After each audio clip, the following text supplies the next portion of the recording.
How we doing, everybody? Welcome back to the channel. It's Space Cowboy here with another video for you guys here today, and it's a Victory Friday this go around as the Cowboys get the win on Thursday Night Football over the Giants in the Meadowlands 20-15 in one of the more slugfest type of games we've seen, and it wasn't pretty in the slightest, but they did get the win. We're going to talk about it here in today's video.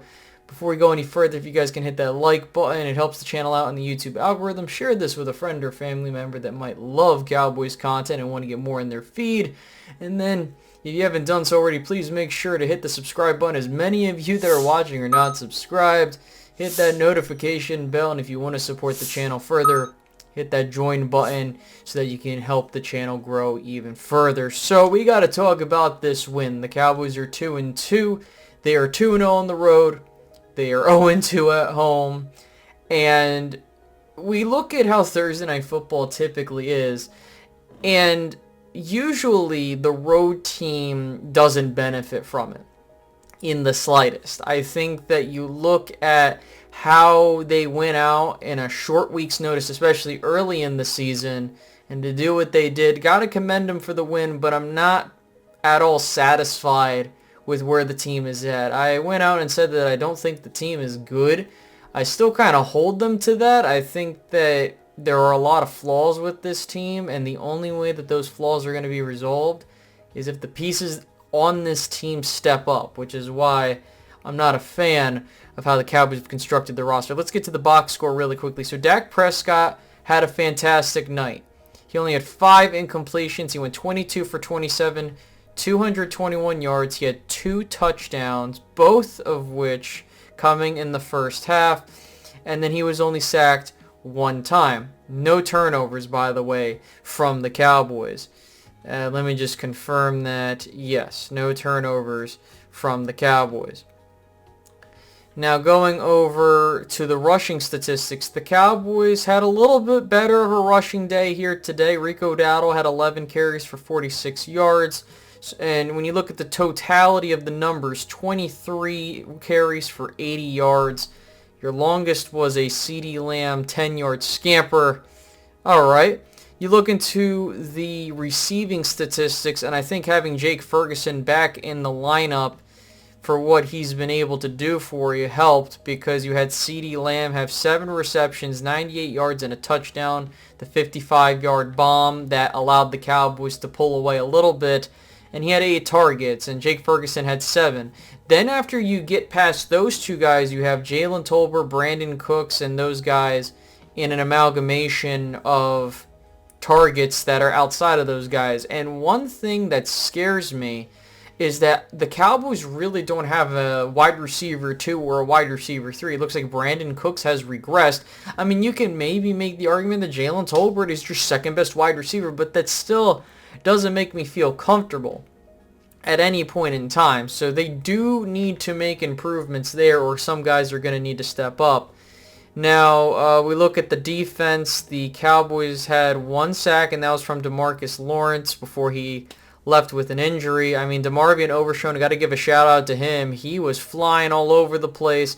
And then a guy that I never heard of until tonight, Amani Oruware, I believe that's how you pronounce his name. He had the interception. He came in after Andrew Booth got benched, to be honest with you, and he looked like crap. I couldn't believe it. And then Brandon Aubrey had made everything except for, ironically, the last thing you needed from him was to just kick that field goal, and he didn't hit it, but it is what it is. The Cowboys got the win.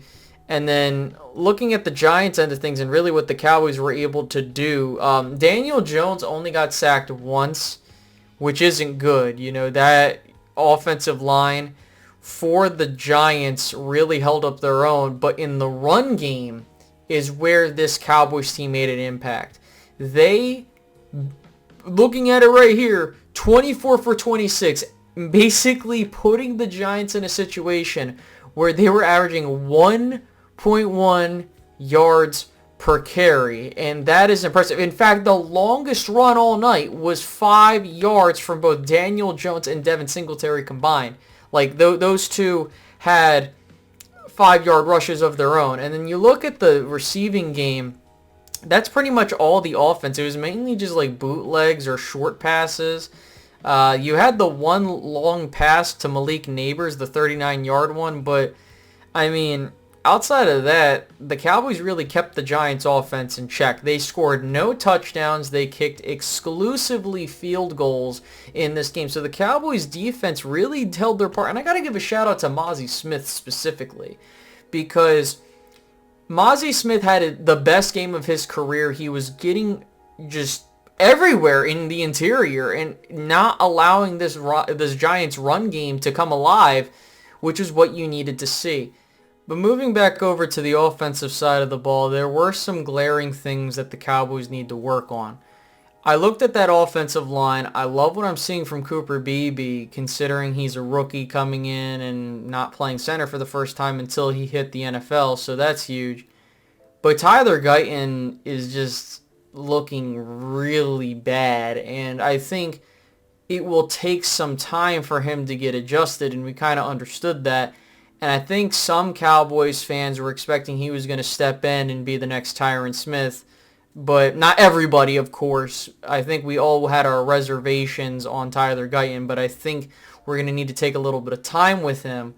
And then as for Terrence Steele, he did hold up his own, but there were moments where I was like, I don't know. And then finally with Zach Martin, he just, he's good, but he hasn't looked like the Zach Martin we have known to love.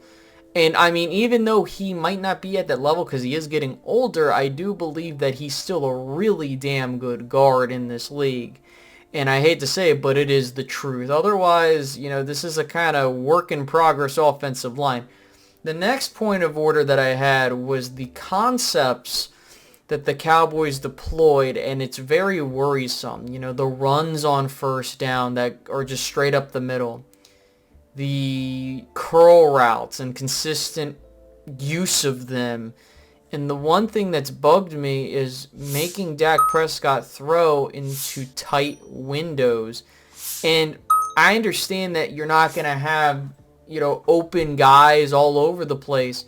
But it really feels like the Cowboys are making him play Madden on all Madden. Like, they're making things more difficult for him. And it's not that he can't do it.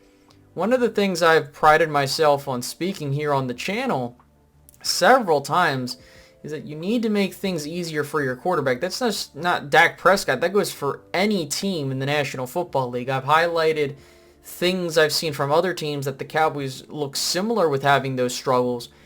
And I really believe that what they need to do is they need to use more play action. They did use play action a decent amount in this game, but they got to keep using that. I think that I don't have a problem with them utilizing the curls or things like that. They need to work on who is running these routes. Because with Brandon Cooks, he's just not suited for that stuff. He never was. And then on top of that, you look at a guy like Jalen Tolbert, you could give him opportunities to do that, but I don't have a problem with you running those plays. It's just the personnel and the concepts of how you disguise those things, because it looked very vanilla out there. Like, I honest to God thought I was watching a Jason Garrett, Scott Linehan offense, which is scary to say the least. But with you losing the pieces you have defensively, considering this team is trying to find itself there and offensively, you now have to go on the road to Pittsburgh, back at home to Detroit, and then on the road to the 49ers.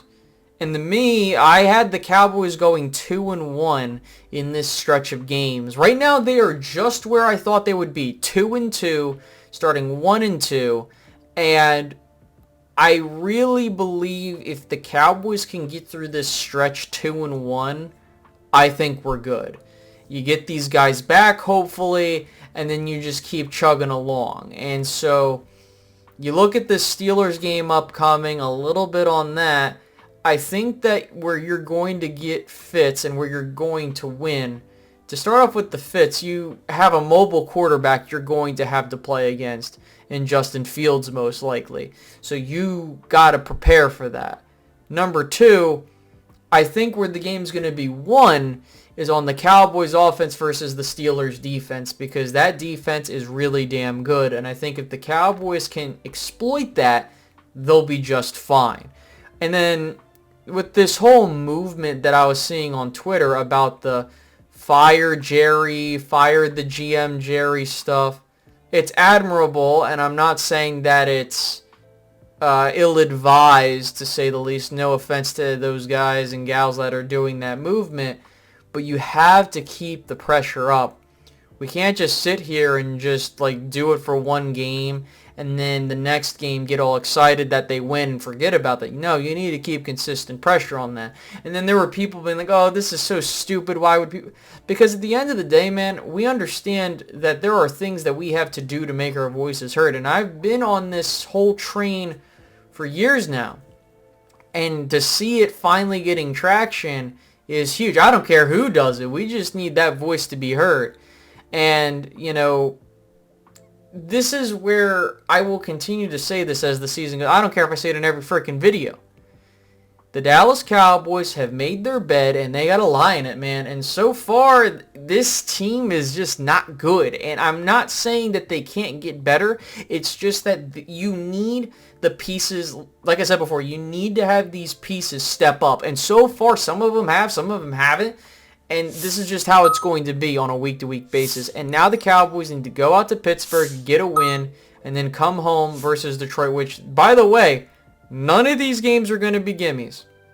Anybody that's trying to hype some shit up about how we're going to go here and do this, no, we ain't doing that, man. And by the way, just because we beat the Giants the way that we did, or just the fact we won, does not mean that this team is back or we're good. I don't want to hear that. So you prevent yourself from going to 1-3. You're 2-2. And now at this point, we just move forward and hope to God that this team can continue to just find something to do offensively and defensively. And that if we can weather this storm, we'll see what happens. So I'm going to leave you guys with that. I will see you guys after the Steelers game next week. And we'll go from there. All right, guys. Have a great rest of your day. Goodbye.